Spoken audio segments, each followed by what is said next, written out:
আমরা আজকে দেখব এআই ব্যবহার করে কিভাবে পাসপোর্ট সাইজের ছবি তৈরি করা যায়। তো আপনার ফোন অথবা কম্পিউটার থেকে যে কোনো একটা ব্রাউজারে চলে যাবেন। তো আমি এখান থেকে গুগল ক্রোমে যে এখানে লিখব কাট আউট প্রো।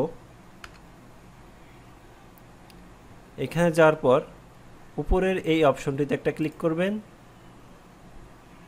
এখানে আপনার একটা অ্যাকাউন্ট ক্রিয়েট করতে হবে। জাস্ট এই অপশন থেকে আপনার ইমেল অ্যাড্রেসটা দিয়ে অ্যাকাউন্ট ক্রিয়েট করে দেবেন। তো আমার যেহেতু অ্যাকাউন্ট ক্রিয়েট করা, আমি ব্যাকে চলে যাব।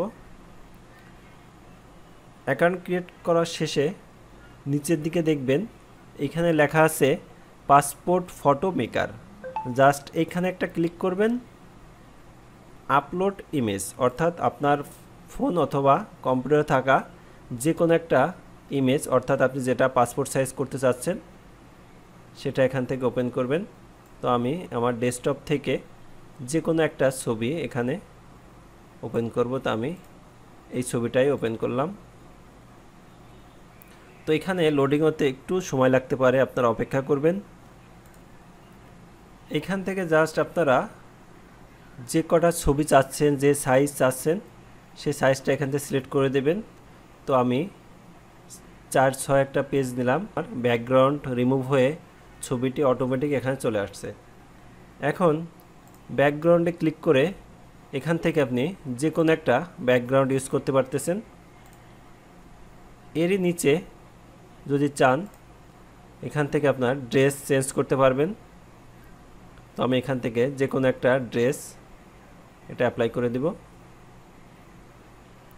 অটোমেটিক আমার ড্রেসটা চলে আসছে। তো আমি ব্যাকগ্রাউন্ড কালারটা অন্য একটা কালার ইউজ করি।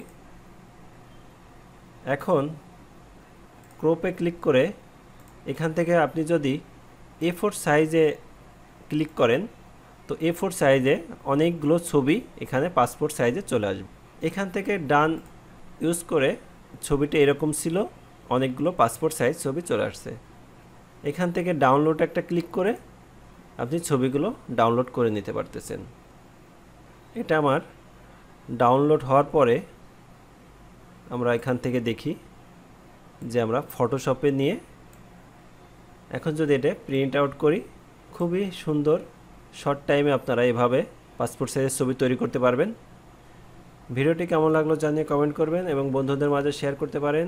আজকের মতো বিদায় নিচ্ছি। সবাই ভালো থাকবেন। আল্লাহ হাফেজ।